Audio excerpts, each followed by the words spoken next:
while, but we win. We win. I said earlier today that I hope we can do this by Easter. I think that would be a great thing for our country, and we're all working very hard to make that a reality. We'll be meeting with a lot of people to see if it can be done.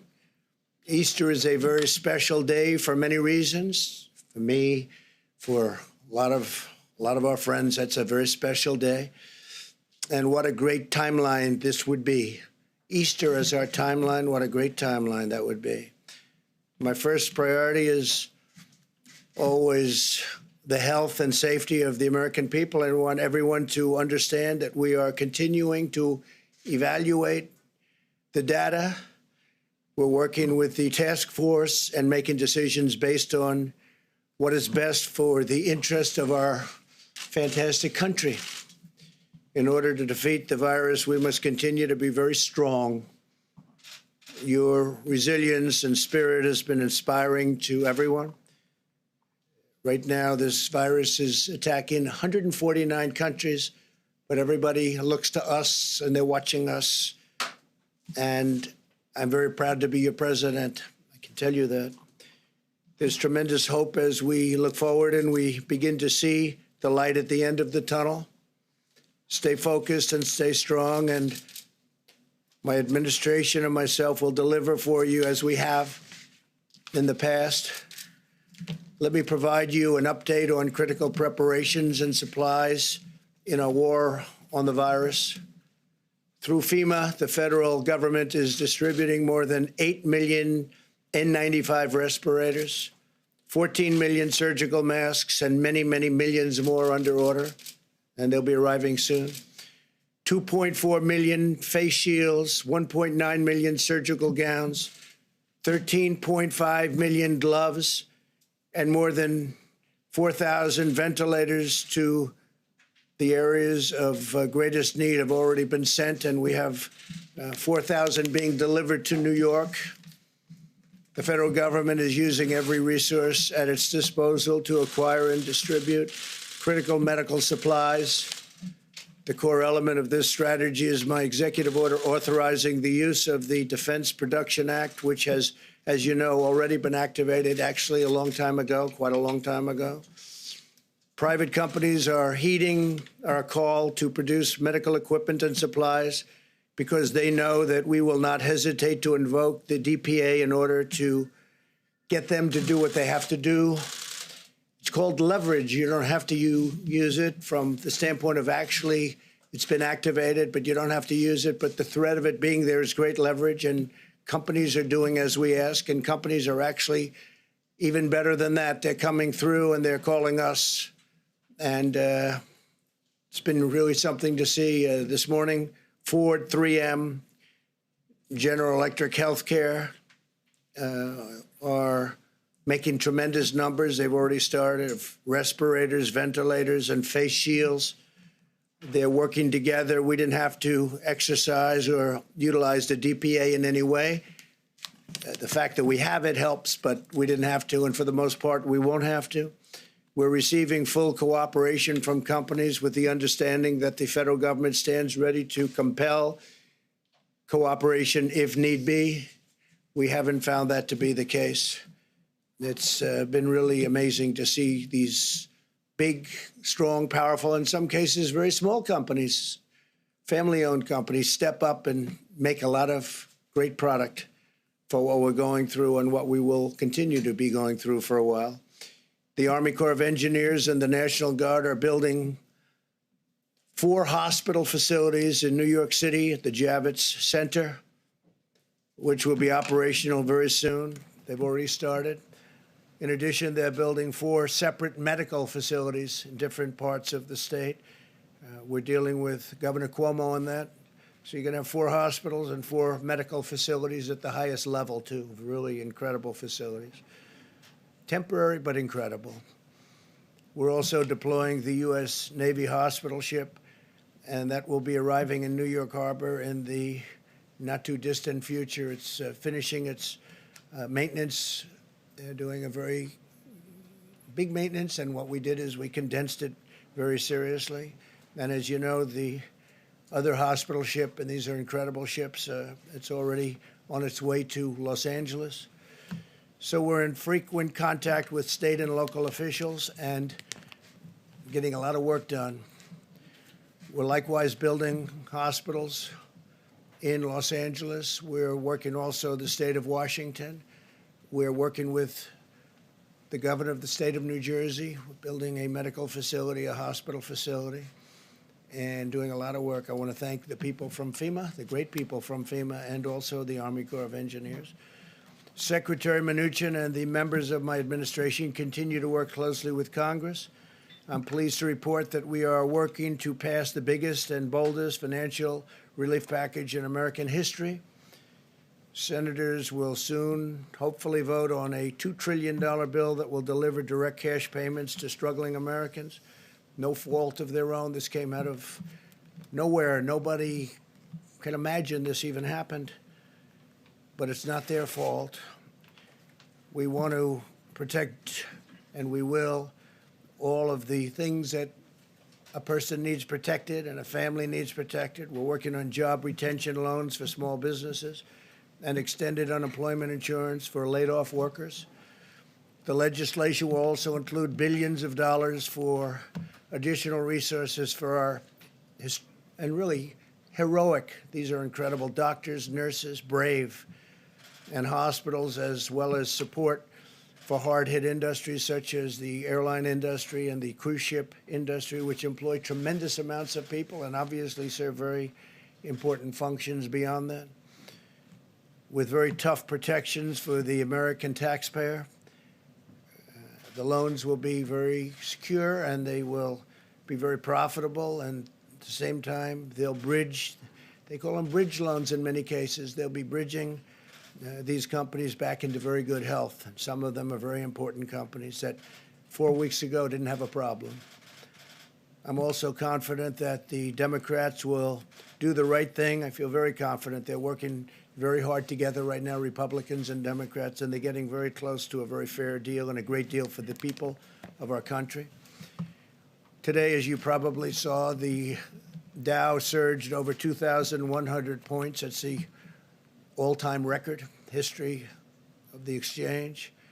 This is very encouraging, and I think part of the reason is they are looking at what is close to being passed, and I think a very big part of it is they see that we want to get our country open as soon as possible. They see we're working very hard on that. That's a very big factor, I think, in today's historic gain. The legislation developed in the Senate is the first step to restoring confidence and stability to America's economy as we look ahead to the time when we can carefully and responsibly reopen our country for business, and we hope that's going to be very soon. I want to assure Americans that we have a team of public health experts. We've gotten to know them as well as I know them. They're great people, incredible, talented. They love our country. Also, economists and other professionals working to develop a sophisticated plan to reopen the economy as soon as the time is right. One based on the best science, the best modeling, and the best medical research there is anywhere on earth. Our great people have been, especially when it comes to our public health experts and officials, have been helping other countries, dealing with other countries, constant touch with other countries, helping them out, because many of them have never seen anything like what's happening. But our decision will be based on hard facts and data as to the opening. I'm also hopeful to have Americans working again by that Easter, that beautiful Easter day. But rest assured, every decision we make is grounded solely in the health, safety, and well-being of our citizens. This is a medical crisis. This isn't a financial crisis. But it's a thing that nobody has seen for many, many decades, nothing like this. Marshaling our economic strength is a key feature of defeating the virus, producing the materials, supplies, and equipment that we need, and they're doing a really fantastic job. We're helping the governors. We had a conference call the other day with the governors, and we allowed the press to join us on the call, and the spirit between us and the governors has been really great. We should never be reliant on a foreign country for the means of our own survival. I think we've learned a lot. We've learned a lot. This crisis has underscored just how critical it is to have strong borders and a robust manufacturing sector. For 3 years, we've embarked on a great national project to secure our immigration system and bring back our manufacturing jobs. We brought back many jobs, record numbers of jobs. And this really shows, this experience shows how important borders are. Without borders, you don't have a nation. Our goal for the future must be to have American medicine for American patients, American supplies for American hospitals, and American equipment for our great American heroes. Now both parties must unite to ensure the United States is truly an independent nation in every sense of the word. Energy independence, we've established that. That's something incredible that we've established. We're energy independent, manufacturing independence, economic independence, and territorial independence enforced by strong sovereign borders. America will never be a supplicant nation. We will be a proud, prosperous, independent, and self-reliant nation. We will embrace commerce with all, but we will be dependent on none. Above all, we know that the best thing for our economy and the world right now is a very, very powerful victory over the virus. Every day, the American people are showing the unity and resolve that has always defined the character of our nation. In New York, citizens are using 3D printers to make hundreds of face shields. They're making them by the hundreds. In Texas, businesses and churches are uniting to collect gloves and thermometers for hospitals. In the selfless actions of our amazing citizens, we're seeing enduring strength of our magnificent nation, a spirit that can never be broken, and a victorious future that can never be denied. It never will be denied. Now what I'd like to do is perhaps ask a person who has really established herself as maybe the world's great expert on what she does. If I could ask Deborah to come forward and say a few words, and then I'll ask Tony to come up and speak, and then our Vice President, and then we'll take a few questions, and we'll do it quickly, and we'll probably see you again tomorrow. So, Deborah, please. Thank you. Thank you, Mr. President. I think those of you who heard the town hall, we are continuing to accelerate testing at a record rate. We now have 370,000 tests that have been done. The majority of those, over 220,000 in the last 8 days, which are those of you who have been tracking the South Korea numbers, put us equivalent to what they did in 8 weeks that we did in 8 days. This was made possible because of the HHS team working together, bringing together the strength of the FDA with the CDC and under the leadership of Secretary Azar. We're very proud of those numbers, but we know that we have to do more, and we continue to accelerate in testing to ensure that those who need the test are tested first and have access. As we talked about yesterday, we're working on the ability for people to take their own sample. That does not mean home testing. That means taking your own sample in the front of your nose with available swabs into normal saline that can be transported to the laboratories. That will allow and free up all of the drive-thrus to be very sparing on PPE, because you'll be able to do that with gloves rather than the full PPE outfits. This will allow for more of that PPE to be dedicated to our hospitals. I think those of you who are tracking this epidemic closely, like I am, you will begin to see that there is encouraging results coming out of Italy. We are impressed by the decreases that are seen in mortality, the number of people succumbing to this illness, and the number of new cases.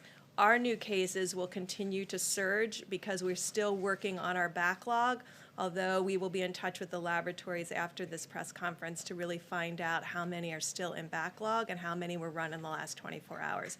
Until we can get into a 24-hour cycle, we're going to have disproportional number of new cases compared to the actual new cases, and we will let you know when we've reached that equilibrium. finally, and I know Dr. Fauci will talk about this further, we remain deeply concerned about New York City and the New York metro area. About 56% of all the cases in the United States are coming out of that metro area, and 60% of all the new cases are coming out of the metro New York area, and 31% of the people succumbing to this disease. It means, because they still are at the 31% mortality compared to the other regions of the country, that we can have a huge impact if we unite together. This means, as in all places, they have to be following the presidential guidelines that were put out 8 or 9 days ago, and this will be critical. But to everyone who has left New York over the last few days, because of the rate of the number of cases, you may have been exposed before you left New York. And I think, like Governor DeSantis has put out today, everybody who was in New York should be self-quarantining for the next 14 days to ensure that the virus doesn't spread to others, no matter where they have gone, whether it's Florida, North Carolina, or out to far reaches of Long Island. We are starting to see new cases across Long Island that suggest people have left the city. So this will be very critical that those individuals do self-quarantine in their homes over these next 14 days to make sure they don't pass the virus to others based on the time that they left New York. So if they've already are 4 days out, then it's just 10 more days. So I thank you if you help get that message out to others. Dr. Fauci? Thank you very much, Mr. President. Deb. I want to just talk very briefly about 2 or 3 things. First, the issue of testing and how that has really changed the complexion of the approach that we're going to be able to take. Testing was an issue. We had many questions of testing in this room for a number of times. Now that we literally have hundreds and hundreds of thousands of testing out there, there are a few things that we can do with that. One of the things is that when we make policy about what we're going to be doing with the rest of the country, particularly those areas that are not hot spots, we need to know what the penetrance of infection is there. So we need to put a light on those dark spots that we don't know. We have to act policy-wise on data, and we're going to be getting more data, a lot more data. The other thing is that the areas of the country that are not hotspots, that are not going through the terrible ordeal that New York and California and Washington State are going through, they still have a window of a significant degree of being able to contain. In other words, when you test, you find somebody, you isolate them, you get them out of circulation, and you do the contact tracing. When you have a big outbreak, it's tough to do anything but mitigation. We have an opportunity now that we have the availability of testing to do that. So you're going to be hearing more about how we can inform where we're going, particularly because we have the ability to test. The second thing is I just want to reiterate what Dr. Birx said about New York. It's a very serious situation. They've suffered terribly through no fault of their own. But what we're seeing now is that, understandably, people want to get out of New York. They're going to Florida. They're going to Long Island. They're going to different places. The idea, if you look at the statistics, it's disturbing. About 1 per 1,000 of these individuals are infected. That's about 8 to 10 times more than in other areas, which means when they go to another place, for their own safety, they've got to be careful, monitor themselves. If they get sick, bring it to the attention of a physician, get tested. Also, the idea about self-isolating for 2 weeks will be very important because we don't want that to be another seeding point to the rest of the country wherever they go. And then thirdly, just one comment about drugs and the testing of drugs. You know, you heard yesterday about drugs being out there that physicians on an off-label way can prescribe it to give people hope of something that hasn't been definitively proven to work, but that might have some hope. I don't want anybody to forget that simultaneously with our doing that, we're also doing randomized clinical trials on a number of candidates. You've heard about candidates, but there are others in the pipeline where we'll be able to design the study, and over a period of time, particularly since we have so many infections, we'll be able to determine definitively, are these safe and are they effective? We're talking about remdesivir, other drugs, immune sera, convalescent sera, monoclonal antibodies. All of these are in the pipeline now, queuing up to be able to go into clinical trial. So I'll stop there and talk. Thank you, Tony. Good job. Larry, how about just a quick few minutes on how we're doing over at the Hill. Thank you, sir. We're gaining great progress on this Phase 3 legislation. Negotiations continue. We've had continued reports. I've been up there with Secretary Mnuchin. Secretary Mnuchin continues today with Chief of Staff Mark Meadows, checking in with the President. They're getting closer and closer. They expect to vote as soon as possible. I just want to walk through a couple of key points. This legislation is urgently needed to bolster the economy, provide cash injections and liquidity, and stabilize financial markets to get us through a difficult period, a difficult and challenging period in the economy facing us right now, but also to position us for what I think can be an economic rebound later this year. We started the year very strong, and then we got hit by the coronavirus in ways that probably nobody imagined possible. We're dealing with that as best we can. This package will be the single largest Main Street assistance program in the history of the United States. The single largest Main Street assistance program in the history of the United States. Phase 2 delivered the sick leave for individuals, hourly workers, families, and so forth. Phase 3, a significant package for small businesses. Loan guarantees will be included. We're going to take out expenses and lost revenues. As the President said, eligibility requires worker retention. We will maintain, the people eligible will maintain their payrolls during this crisis period. And on top of that, we will have direct deposit checks of roughly $3,000 for a family of 4, and that will bridge to enhanced, plussed up unemployment insurance benefits that will essentially take those up to full wages. This is 1, 2, 3, 4. You know, a strong workforce requires strong business. You can't have a job without a business to work for. And the hope here is that the companies that were operating very well at the beginning of the year when the economy was in good shape, we will help them and their employees get through this tough period so they will come out the other side, let's say this later this spring or summer, and will continue their operations. That's the key point. Now, don't forget, there's income tax deferrals for individuals and corporations without interest and penalties. There's student loan interest and principal deferrals without any penalties. And finally, I want to mention the Treasury's Exchange Stabilization Refund. That will be replenished. It's important because that fund opens the door for Federal Reserve firepower to deal a broad-based way throughout the economy for distressed industries, for small businesses, for financial turbulence. You've already seen the Fed take action. They intend to take more action. And in order to get this, we have to replenish the Treasury's emergency fund. It's very, very important. Not everybody understands that.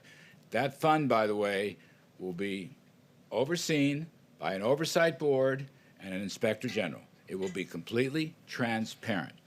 So the total package here comes to roughly $6 trillion, $2 trillion direct assistance, roughly $4 trillion in Federal Reserve lending power. Again, it'll be the largest Main Street financial package in the history of the United States. Liquidity and cash for families, small business, individuals, unemployed, to keep this thing going. We're heading for a rough period, but it's only going to be weeks, we think. Weeks, months, not going to be years, that's for sure. And hopefully pave the way for continued economic recovery after this crisis departs. Thank you, sir. Thank you. I've been hearing that voice for so many years, like 30 years or more maybe, and it's a great voice and it's a great man.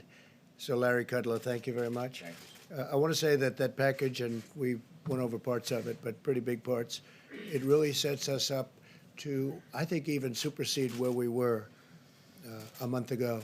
I think we can get up there quickly, and I think it allows us to supersede. It allows us to help these great companies that need help, like Boeing, which is, it had a problem, and then on top of that problem, it had the virus come in. But we'll be helping Boeing, we'll be helping the airlines, we'll be helping the cruise lines, we'll be doing a lot of things, and the money will all come back to us, and it'll come back to us in a very strong form. And before we take some questions. I'd like to ask our great Vice President to say a few words, if you would, Mike, please. Thank you, Mr. President. The White House Coronavirus Task Force met again today. And on behalf of the President of the United States, everyone on our team, I know state leaders, let me just say thank you, America. People across this country, businesses large and small, are responding to the threat of the coronavirus in ways that are deeply inspiring. People are acting on the President's 15 days to slow the spread, and it is making a material difference. Our experts standing beside us told us that if every American, regardless of whether you're in an area that's impacted by an outbreak of the coronavirus or not, if every American would embrace these guidelines, that we could significantly reduce the number of Americans that would contract the coronavirus and protect the most vulnerable. And as the President reflected earlier, tens of millions of Americans are doing just that, and we're grateful. The focus of our task force, of course, is to slow the spread, to promote mitigation strategies. Beyond that, though, the President has us focused on testing and on supplies, and making sure that those that are enduring the symptoms of the coronavirus and those who are ministering to them, our extraordinary healthcare workers, have the support that they need. In the category of supplies, you just heard Dr. Birx indicate that we've made great progress. We have done more tests in the last 8 days than were done in the previous 8 weeks, and it's because of the public-private partnership that the President forged with commercial labs. And I would encourage people around the country to remind your family members and friends, if you don't have symptoms, don't get a test. We want to make sure people who are having symptoms, who have a concern, have the ability to be tested and to have those tests processed. We're continuing to urge all county hospitals, all labs around the country to report to the CDC all the results of the test, as it'll give these experts around us the ability to continue to advise the President on best practices. As I mentioned, we all continue to follow the outbreak around the country and the test results. But as several have mentioned, we're particularly focused on New York. The reality is the New York metro area was 60% of the new cases in the country. And specifically, as a layperson, I can tell you that the infection rates are roughly 1 in 1,000 in the New York City metropolitan area, where they are 0.2% per thousand or 0.1% per thousand in places like Washington State. It is the reason why today the White House Coronavirus Task Force is calling on any American, first and foremost, if you're in the New York City metropolitan area or elsewhere, to take the guidelines that we issued and avoid non-essential travel. But for anyone in the New York metropolitan area who has traveled, our task force is encouraging you to monitor your temperature, be sensitive to symptoms, and we are asking anyone who has traveled out of the New York City metropolitan area to anywhere else in the country to self-isolate for 14 days. We have to deal with the New York City metropolitan area as a high-risk area. And for that reason, we're taking these steps and asking for the cooperation of the American people. Because of the spread in New York City, we will continue to surge resources. The President has described this. FEMA is coordinating with New York State for the arrival of the USS Comfort in just a matter of a few short weeks. Over the next 24 hours, more than 4,000 additional ventilators will be delivered to New York State as well. New York State has prioritized 3 alternative medical facilities, and at the President's direction, the Army Corps of Engineers is working on plans to build those facilities out. You've heard the President speak about the Javits Center, the addition of 1,000 beds, and we'll continue. I want the people of New York City and the greater New York City area to know that we're with you. We're going to continue to provide resources to support your state and local officials as they confront the spread of the coronavirus in that great city. On the subject of supplies, we had team meetings today at FEMA which is working on identifying the critical personal protective equipment and ventilators. At this point, FEMA informs us today that they are distributing 7.6 million N95 respirator masks, more than 14 million surgical masks, and FEMA has already shipped 73 pallets of personal protective equipment to New York, 36 pallets of personal protective equipment to the state of Washington. We'll be meeting again tonight. As you know, the President stood FEMA's National Response Center up, and they are in the lead for the approach to the coronavirus, which is locally executed, state managed, and federally supported. And we'll continue to surge those resources and make sure that they're available. One last word, if I may. The President reflected on the response businesses around the country have brought to this moment. It truly is extraordinary. The President did initiate the Defense Production Act last week, but as the President has reflected many times, we will use the Defense Production Act if we need it to mandate production of critical supplies. But so far, no one has said no. And in fact, we see industries stepping up. The President mentioned Ford Motor Company working with 3M and GE Health to expand production of medical supplies. We heard that McDonald's is now offering curbside delivery to truckers who are unable to use the drive-through to pick up a Big Mac. And I spoke today, and the President spoke last week with Tim Cook of Apple, and at this moment in time, Apple went to their storehouses and is donating 9 million N95 masks to healthcare facilities all across the country and to the national stockpile. There is a level of generosity that I know is inspiring to the President, and it's truly inspiring to all of us who are working on the White House Coronavirus Task Force. The President's made it clear that he hopes, in weeks, not months, to be able to open up the country. But let me make one last encouragement to every American. We will get to that day quicker if every American will put into practice the President's coronavirus guidelines for our nation. 15 days to slow the spread. If every American will do this, I have no doubt that we will slow the spread, we will protect our most vulnerable, and we will heal our land. Thank you, Mr. President. Mr. President, you just reiterated that you hope to have the country reopened by Easter. You said earlier you would like to see churches packed on that day. My question is, you have two doctors on stage with you. Have either of them told you that's a realistic timeline? I think we're looking at a timeline. We're discussing it. We had a very good meeting today. If you add it all up, that's probably 9 days plus another 2.5 weeks. It's a period of time that's longer than the original 2 weeks. So we're going to look at it. We'll only do it if it's good, and maybe we do sections of the country. We do large sections of the country. That could be too. But we're very much in touch with Tony and with Deborah on everything we're doing. Who suggested I that just date? thought it was a beautiful time. It'd be a beautiful time, a beautiful timeline. So that was It's a based great on day. any of the data? It was based on a certain level of weeks from the time we started, and it happened to arrive. Actually, we were thinking in terms of sooner.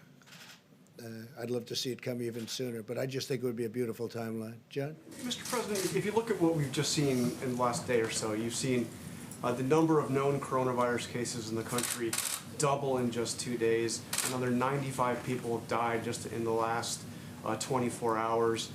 New York's governor is saying this is spreading like a bullet train across the country, and the governor of Louisiana is saying that his state may not be able to handle the cases that they're facing by early April. So what are you seeing in all of this that leads you to think that we could reopen by Easter or even earlier? Sure. We're working with all of them. We can be talking about large sections of our country because there are sections of our country that you didn't talk about that are doing unbelievably well. They have very little incidence or problem, very small numbers. It's very possible that they won't be ever subject to what's happening in New York. New York is definitely a hot spot. There's no question about it. And you know what we're doing in New York to try and help. And I think we're doing an incredible job. We're going to have the hospitals up quickly, the medical centers also quickly. But we'll just have to see. We have to follow it. We have to see. We're going to look at that curve. We're going to see when it starts coming down. And we'll do the best job that can be done. John, please. Question for you, Mr. President, Dr. Fauci, if we could. Just when looking at this idea of an Easter timeline, and I know that's probably flexible, What are the metrics by which you will make the decision as to whether you can say, yes, we can open up this area of the country, or no, we can't open up that area? I mean, will you be looking at disease numbers? Will you be looking at possible containment, isolation? What I will you think we'll be looking at? looking at a lot of things. We'll also be looking again at very large portions of our country. And I will be guided very much by Dr. Fauci and by Deborah and by some of the other professionals that work with both of you. And we're going to see what will be. But that would certainly be, I think that's a goal that perhaps can happen, or at least for a very large portion of our country. Fauci, since, as the president said, you and Dr. Birx and others will be guiding him in making the decision, where are you now with this timeline of 19 days from now? So, I mean, that's really very flexible. We just had a conversation with the president in the Oval Office talking about, you know, you can look at a date, but you got to be very flexible. And on a literally day-by-day and week-by-week basis, you need to evaluate the feasibility of what you're trying to do. And, John, you asked for, you know, what kind of metrics, what kind of data. When you look at the country, I mean, obviously, no one is going to want to tone down things when you see what's going on in a place like New York City. I mean that's just, you know, good public health practice and common sense. But the country is a big country, and there are areas of the country, and I refer to this in my opening remarks, that we really need to know more about what the penetrance is there. So if we do the kind of testing what we're doing, and testing will always be associated by identification, isolation, and contact tracing, and you find after a period of time that there are areas that are very different from other areas of the country, you may not want to essentially treat it as just one force for the entire country, but look at flexibility in different areas. So I think people might get the misinterpretation. You're just going to lift everything up, and even somebody's going like that. I mean, that's not going to happen. It's going to be looking at the data. And what we don't have right now that we really do need is we need to know what's going on in those areas of the country where there isn't an obvious outbreak. Is there something underneath the surface that says, wait a minute, you better be careful and really clamp down? Or what looks there that you don't really have to be as harsh as you are in other areas. So it's looking at information that up to this point, John, we never had. So it's a flexible situation. Was New York becoming on more? Is New York becoming the epicenter? Well, it certainly is by far the, if you call it hot, if you call it any word you want to use, it is at a level that I was speaking to Tony before. It's a level that no place else is close. It's very unfortunate. You know, one of the things that's happened that we've done, I think, a really good job on. I think that it's something special. What's happened is I learned from Dr. Birx a little while ago when she said, I learned it actually this afternoon. In 8 days, because we kept hearing about South Korea, they had a very tough time at the beginning, if you remember. In 8 days, we're doing more testing than they've done in 8 weeks. That's a tremendous turn. And with our testing, it's going exponentially. It's going up, up, up every day. So we're going to be able to do things with this very highly sophisticated testing. And it's also, the test itself is considered the best test. So on top of doing now more than anybody else, we have a very high-quality test. That makes a big difference. It also makes a big difference even in terms of opening, because we're going to see those areas like the hot spots. But New York City definitely is a very hot spot. Steve? When you talk about areas that you could open up, what specifically are you looking at? What states? Are you talking about out west? Well, you or can talk Midwest or about South? Where the exactly? Farm Belt. Take a look at the Farm Belt. Take a look at areas out west. Look at big sections of Texas. I was talking to the great governor of Texas. They've done a fantastic job out there, but they have very big sections of Texas where, you know, it's like numerous states, frankly.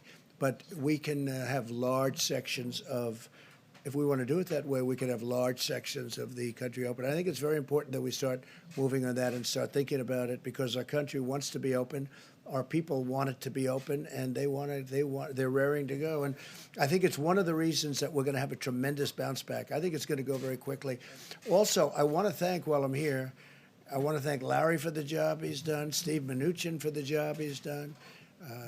If you look at Peter Navarro, he's sort of doing different things. He's really, he's a force in terms of getting masks and getting all of the ventilators and all the things. He's been fantastic, Peter.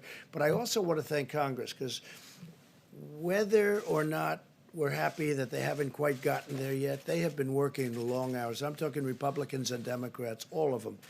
The House, the Senate.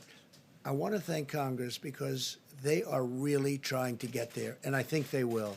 And I'll see you all tomorrow. Thank you very much. Did Thank you give Governor Cuomo a heads up, Mr. President, about the quarantining for people who left New York? Did you give Governor Cuomo a heads up about quarantining We're people? talking to them about it. Did you have South Korea? What are you asking for, Mr. President? Is it wise to pack churches on Easter? Takes one person to contaminate a whole county. Hey, Larry? Larry? Anytime. You want Yeah, you want us? Yeah. We could go informal? Yep. Meet you out front? Yep, that sounds good.